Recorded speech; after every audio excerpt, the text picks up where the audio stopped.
तो 13 जनवरी 2026 को यूजीसी कुछ रेगुलेशंस लागू करता है, जिसके चलते देश में बहुत कंट्रोवर्सी हो रही है और स्टूडेंट प्रोटेस्ट कर रहे हैं। तो पहले तो हम जान लेते हैं ये उजड़ीसी यूजीसी है क्या। मैंने इसको उजड़ीसी इसलिए कहा क्योंकि जो उसके रेगुलेशंस हैं वो भी उजड़े से ही हैं।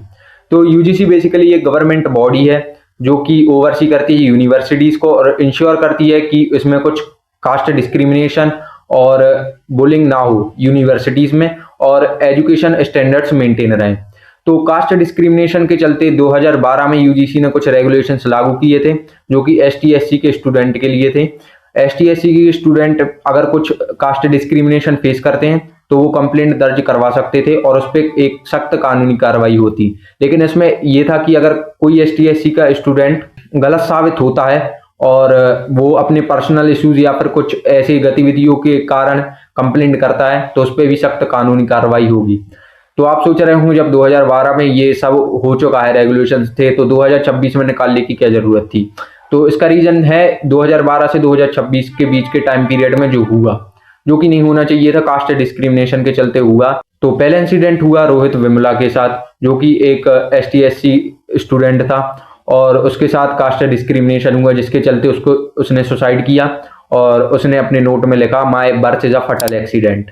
और दूसरा केस मेडिकल कॉलेज में हुआ 2019 में पायल तड़वी के साथ। तो ये दो मेजर ऐसे केसेस थे जिसके कारण 2026 की जो रेगुलेशंस हैं वो आई और 70% आईआईटीएंस ने भी ये कास्ट डिस्क्रिमिनेशन फेस किया है।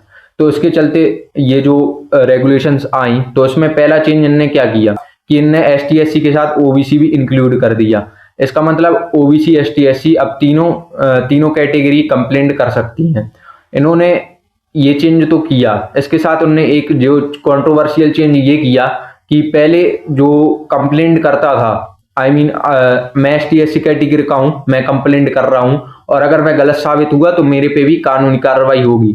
लेकिन अब ये इनने मना कर दिया, मतलब मैं कंप्लेंट भी करूंगा, मैं झूठी भी कंप्लेंट करूंगा तो भी मेरे पे कुछ कार्रवाई नहीं होगी। तो इसका रीजन उन्होंने क्या दिया कि जो रियल विक्टिम्स थे वो इसके कारण सामने नहीं आ पाते थे और गिल्टी को सजा नहीं हो पाती थी। ठीक है, तो ये इनका कारण था। तो इसके चलते बहुत सारी कंट्रोवर्सी हो रही है कि अगर ऐसा रहा तो कोई भी, मतलब मैं एग्जांपल देता हूं तुम लोग को कि एक लड़की है जनरल कैटेगरी की, एसटी एससी का आके उसको प्रपोज करता है और वो मना कर देती है तो एसटी एससी का कंप्लेंट कर देता है और उस पर कानूनी कार्रवाई हो जाती है और वो जेल चली जाती है और ये भैया मजे में। तो इसका तो मतलब कोई पॉइंट ही नहीं रहा। और आप सोच रहे होंगे कि ऐसा क्यों होगा, तो इनने क्या चीज की है, अगर ऐसा कुछ कंप्लेंट कॉलेज या यूनिवर्सिटीज में मिलता है, ऐसी कोई सिचुएशन मिलती है तो वो यूनिवर्सिटी की फंडिंग रोक देंगे। तो यूनिवर्सिटीज की जब फंडिंग रुक जाएगी ऐसे इंसिडेंट में तो वो क्यों सपोर्ट करेंगे उस लड़की को जो जिसकी कुछ गलती भी नहीं है। तो मेन कारण तो ये। और क्या टीचर्स, जनरल टीचर्स अच्छे से पढ़ा पाएंगे? फिर तो डांटना भी कास्ट डिस्क्रिमिनेशन हो जाएगा। अगर किसी एससी एसटी के स्टूडेंट ने कंप्लेंट कर दी टीचर के बारे में तो फिर वो डांटना भी कास्ट डिस्क्रिमिनेशन में आ जाएगा, वो भी जेल चले जाएंगे। मेरे मतलब ये इक्विटी बढ़ा रहे हैं या डिस्क्रिमिनेशन और भेदभाव और बढ़ा रहे हैं, ये तो मुझे कहीं से भी सही नहीं लगा। और इनमें ये एक इक्विटी स्क्वाड होगी जो कि सर्विलेंस करेगी कैंपस में, लाइब्रेरी में, हर जगह कॉलेज में, जो कि देखेंगे कि कहीं कास्ट डिस्क्रिमिनेशन तो नहीं हो रहा। ठीक है, तो ये जनरल कैटेगरी के बच्चों को में एक डर है कि यदि वो ऐसा करेंगे तो ना ही केवल वो ये देख रहे हैं कि कास्ट डिस्क्रिमिनेशन हो रहा है या ना नहीं हो रहा, ये निगरानी भी तो कर रहे हैं। तो उनका मतलब तो ये है कि वो दोषी हैं और कोई निगरानी कर रहा है जैसे जेल में करते हैं। ठीक है, तो ये तो कहीं से भी इक्विटी नहीं हुई मेरे हिसाब से।